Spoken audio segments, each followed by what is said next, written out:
Hello, everybody. Happy Tuesday. Welcome to this latest episode of Great Quarter Gals, the show where we talk all things leading ladies in the freight world. I'm Kaylee Nix. Joining me is Grace Sharkey.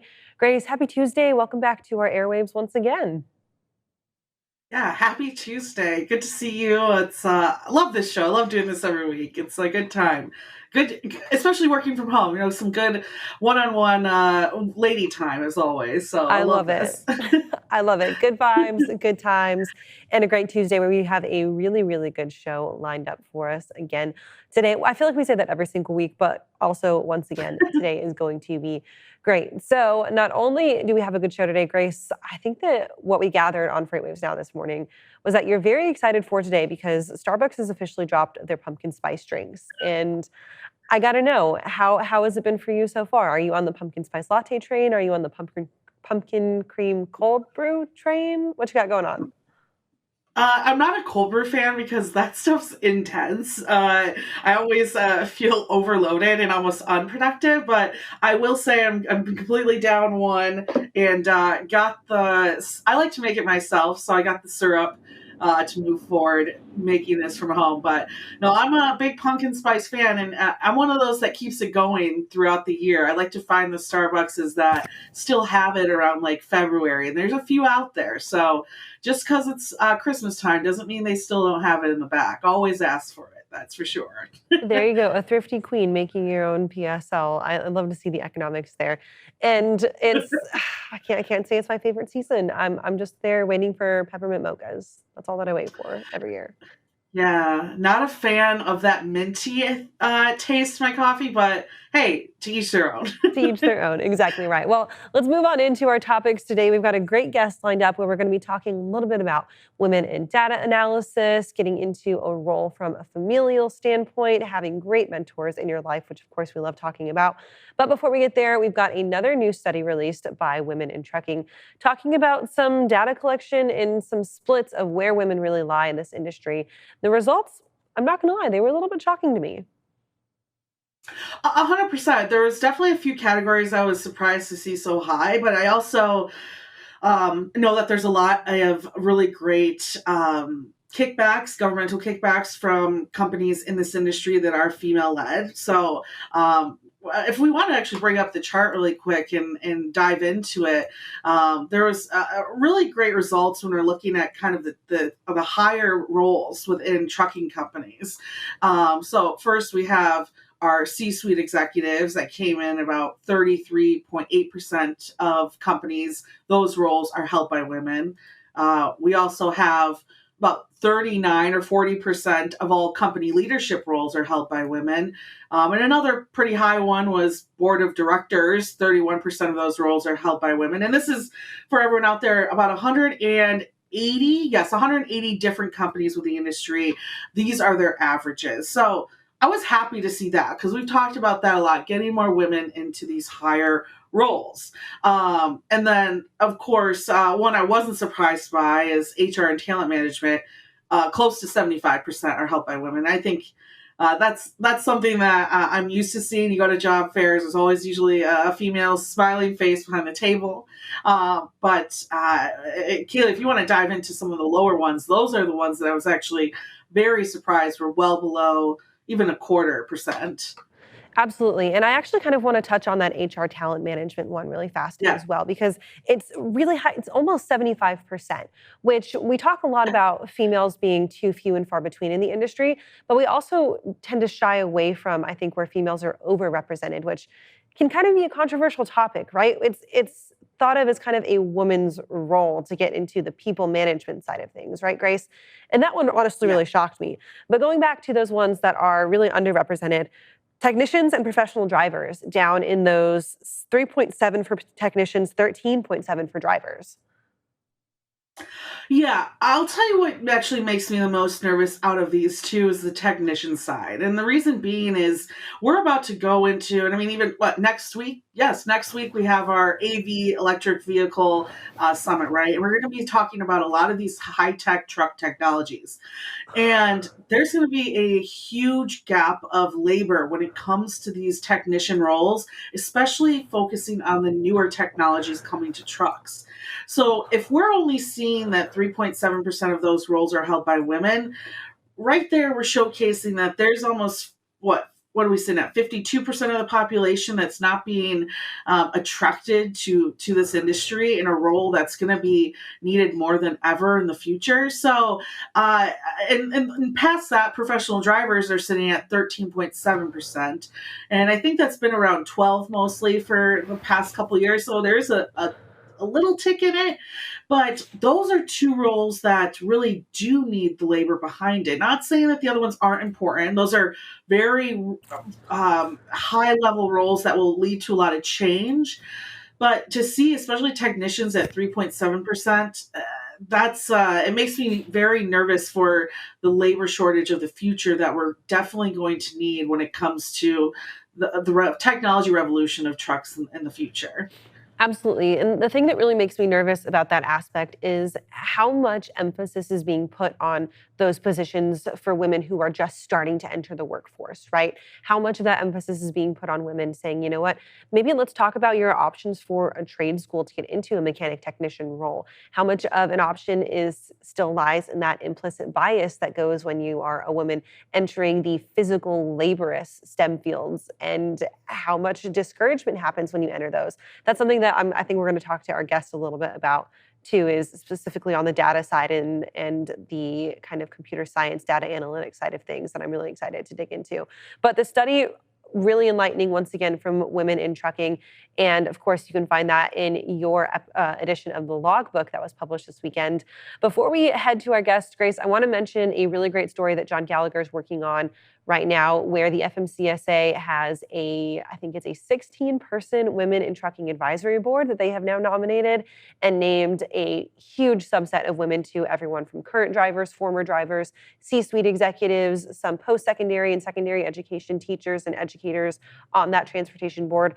We're working hard to hopefully get somebody from FMCSA to talk to us about this as well. So kudos to the FMCSA for taking this issue to heart and looking at how they can solve these problems as well. 100%, and bring up the teacher aspect and everything as well. You know what's really going to solve that low 3.7 and 13.7% is getting this knowledge of this career into females' lives as early as possible. And I was just going to mention, Women in Trucking even does a bunch of really great Girl Scout initiatives, being able to show women at a younger age that these jobs are available and that they're cool and fun and creative and allow you to dive into more of those STEM skills is going to mean more than ever. So I'm really happy that that board is so diversified, because I think when I see 3.7, that's nothing that an incentive of a higher paycheck is going to fix. That is engraved in roles that are for women and not for women that need to be changed over time. And that's going to take teaching these skills and these STEM skills as early as possible. Absolutely. So with that, Grace, let's go ahead and move on to our guest today. Super exciting to have Hannah Testani with us, who is CEO of Intelligent Audit. And Hannah, welcome to the show, and congratulations on stepping into your role as CEO of Intelligent Audit. First thing, give us a little bit of a background on yourself. How'd you come into this role, and what are you excited to take on now as a leader? Thank you for having me. That's a lot. So I would say, as a CEO and as a woman in supply chain, there's probably unique opportunities that I think I have and others have to really help elevate others. So I got into this space a roundabout way. So my father started this company 25 years ago, but I had no interest in ever working for him. So I went to school, I went to finance, I was at Goldman in a trading capacity, and then 2009 happened. And my dream job was working at Lehman, and Lehman went under. So I was like, do I really want to work in finance? And my dad was like, well, I'd love to have you here if you're interested. And it just got to a point where it made sense. It was before supply chain was sexy. I think it's definitely getting there now. A lot of students, and I think in general, people understand supply chain because it's impacted everyone. So there's been a pretty big transformation, but I think my biggest opportunity is really outside of being a CEO at Intelligent Audit. I think the biggest voice I have is just showing other Right. younger women that you can do it, right? I mean, I am married, I have 3 kids, and I love working and I love being, a CEO in a, mostly male dominant industry between supply chain or logistics and technology. There's not a lot of needs when I go to trade show. So I think it helps show others that it's possible. And it gives me a huge opportunity to just blow people away because they don't expect anything. So when the expectations are so low and I can come in and do anything that is slightly impactful, it just makes it that much easier to be successful. 100%. I remember actually one of my first interviews was with you when you took on this role. And I really loved the conversation because I could tell that when it came to just being a woman in the industry, that's not really pushed you to take on the roles that you are now, right? It was almost you had this really great push behind you to just conquer the goals that you set in front of you, regardless of your gender. And I think a lot of that comes from the way that we are raised, right? And Kaylee and I always talk about a lot of the females in our life that have pushed us to follow our goals. But what I love about your story is that you took over this role from your father, which showcases how important a father figure can be in a woman's life over time. How do you feel like your dad has empowered you to eventually take over this role and to conquer all these goals that you've set in front of you? Yeah, it's a great question. I would say being a woman has not helped me be where I am today. If anything, I overcame that. And anytime someone's like, "Well, I'm gonna have a women's CEO conference. I'd love to have you," and it's like, drop the woman, just have a CEO conference and invite me to that one, because I just happen to be a woman. But it's not like it's impacted, how I behave, or I hope how others see me. But the dad question is complex because um, in some perspective, he wanted me to succeed and he was my biggest cheerleader. And in the other perspective, he was my biggest guardian. And he was worried that, me being out in the industry would not be perceived well by people who either we partner with or our customers because they're so different from me. So um, when when I started to push heavily to become CEO, his biggest pushback to me was that the industry wasn't ready for me, and it would be poor in the company for him to make that change. And I said, let me prove it. Let me go out to trade shows. Let me meet partners, customers, potential customers, and let's see how they react. And if it's negative and they think that I'm an 18-year-old kid, then I'll step down. But if not, I want CEO. And it was a lot of proving myself, but he gave me a great platform to do that. So I'm infinitely grateful that I was able to become CEO from him in a good way. It wasn't like he was getting sick and I had to take it over, or I had to push him out to take it over. So A nice little episode of Succession, but intelligent audit style. I did not shift. Hannah, I love that point. And seeing that kind of family transitional handover of a business is something that I think it speaks really, really well to a business who knows what they want and has a clear vision and direction for their goals. And when you touch on not only the fact you said, being a woman is something that you have to overcome, you also have to touch on your youth a little bit, right? I know that I feel this, I feel the imposter syndrome of being not only a woman, but a young woman in transportation, being 25 still feeling like I'm fresh out of college, even though I've been out for 4 years now, it's still every single day is this fight to not only feel like, am I being taken seriously as a woman, but also am I being taken seriously as a young woman? Do you feel like your youth, or kind of being not necessarily newer to the industry because you have those family ties, but being on the younger side of the spectrum has kind of hindered you or been something else that you have had to overcome as well? Yeah, I would say my gender has probably been less of an issue that at least I can think through than my age or my perceived age. I think many times when I'm in a professional setting, people will bluntly ask me how old I am. Or they'll be like, "Are you like a college intern?" And I'm in my mid 30s. I just Yeah. happen to have gray skin.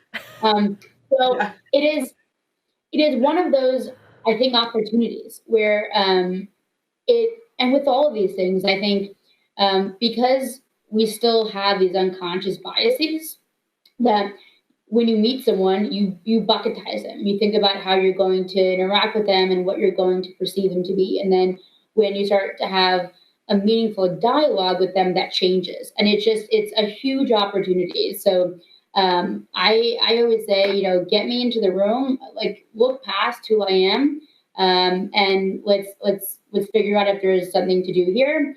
And it just creates infinite opportunities because again, the expectation is so low that it just makes it that much easier to be able to be successful and to blow people away.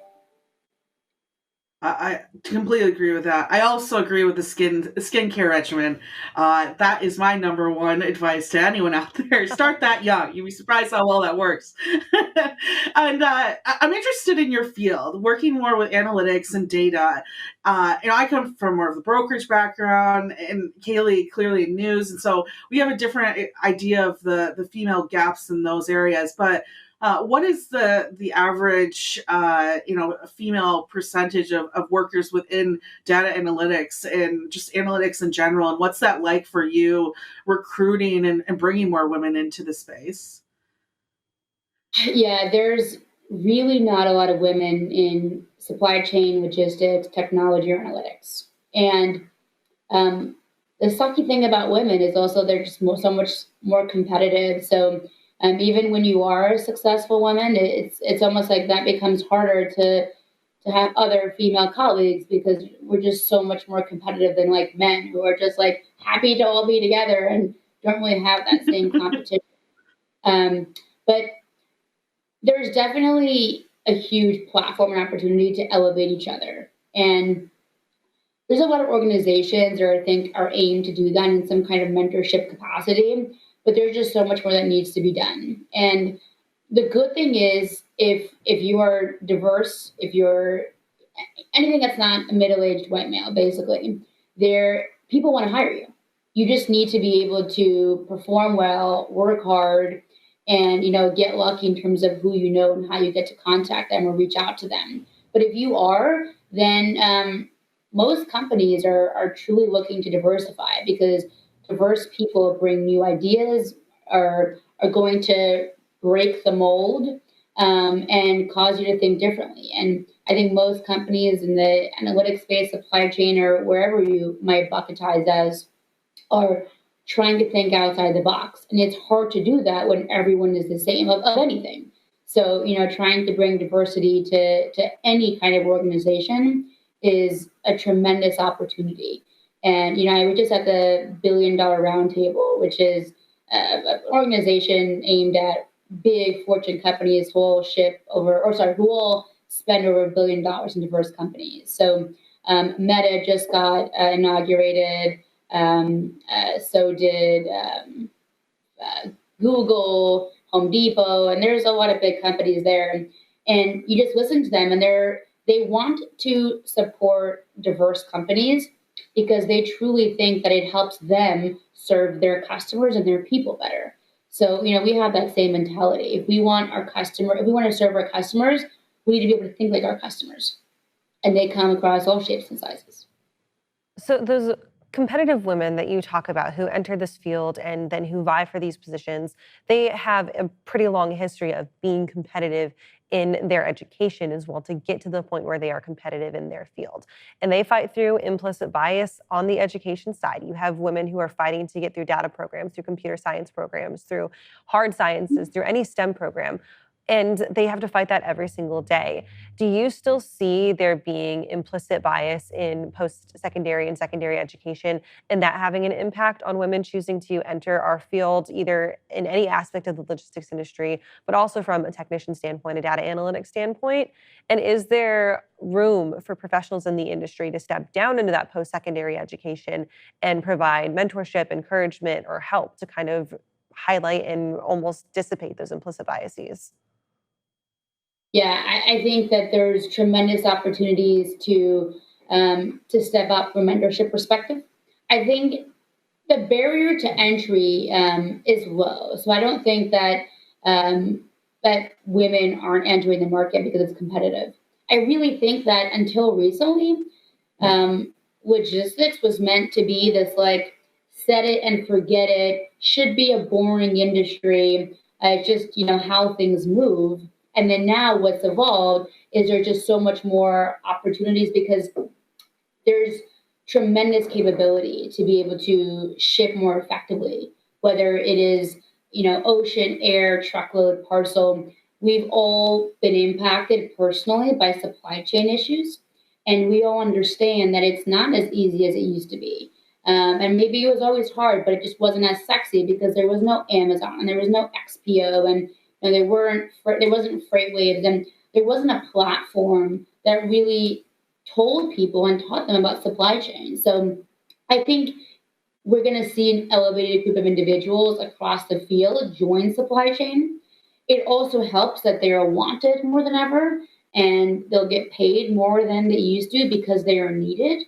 And I think it's competitive, but you want competition, right? Because that allows you to stand out, be the best, get elevated, and do what you want to do personally. So I'm hopeful that 10 years from now we look back and there's tons of people just like us at trade shows and really embracing the field and empowering the field to be better at what we do in terms of supply chain and data.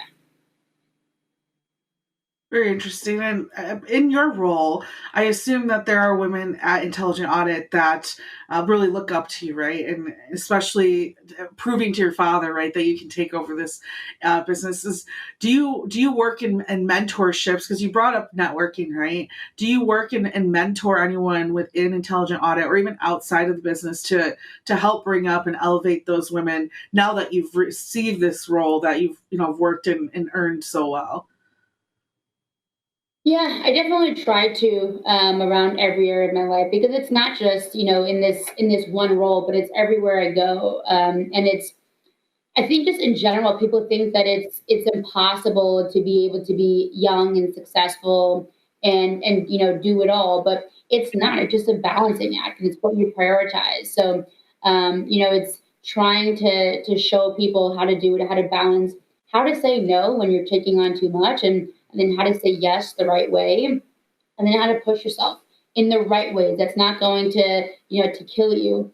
And I'm a big believer that everyone here. I mean, we all work to live. We don't live to work. And if you can create a balance, you will be better in every element of your life. If you work less, I think that you're going to be better at work, and then you're going to be a better provider at home to your family, to your spouse, whoever it is. And it's just a question of how do you do it all and how do you juggle it. But if you can do all that and you can achieve that, you will become a better person. And helping others achieve that, I think, is a huge opportunity and goal of mine. The work-life balance, absolutely key. Well, Hannah, thank you so much for joining us today. It's great to have you on, and I'm so excited that we got to have this conversation with you. If people want to learn a little bit more about you guys at Intelligent Audit and kind of watch your journey leading the company as CEO, where can they go to do that? IntelligentAudit.com. So www.intelligentaudit.com, and you will see all the wonderful information about us, who we are, and how we partner with customers. We're mostly shippers to empower them to ship smarter. Great, Hannah. Thank you so much again for joining us today. We'll be keeping an eye out for the great things that you guys are doing over there at Intelligent Audit. And Grace wraps up yet another great episode. And I'm so glad every day, as we mentioned, that we get to do the show with you. Favorite thing she said, absolutely the work-life balance piece. That's been so key for me. Yeah, and I even from my first interview with her, she's very she puts her work ethic first, and it's not about being a woman and proving the man wrong. It's just proving yourself right, and at the end of the day, that'll actually take care of the latter or the earlier, whatever. So yeah, I love that mentality, and I think that's really what people need to understand. It's not just about the fact that we're women and we need to beat some type of ceiling. No, we make the ceiling. So it's keep pushing yourself, and you'll get to where you want to be. Put that on a poster. We don't need to break the ceiling. We make the ceiling. Quote, Grace Sharkey. Yeah. Well, thank you guys for sticking with us today for this episode of Great Quarter Gals. Grace, we got drive time this afternoon. Thomas Watson Show. Thomas Watson, yep. We also have a new guest as well. And then a full episode of Thomas on Friday is taking over for me. So it's going to be a great week, and excited to, of course, do the show. Check it out. Love it. We'll see you tonight on Drive Time, and we'll catch you guys next week for our next episode of Great Quarter Gals. 1, 2,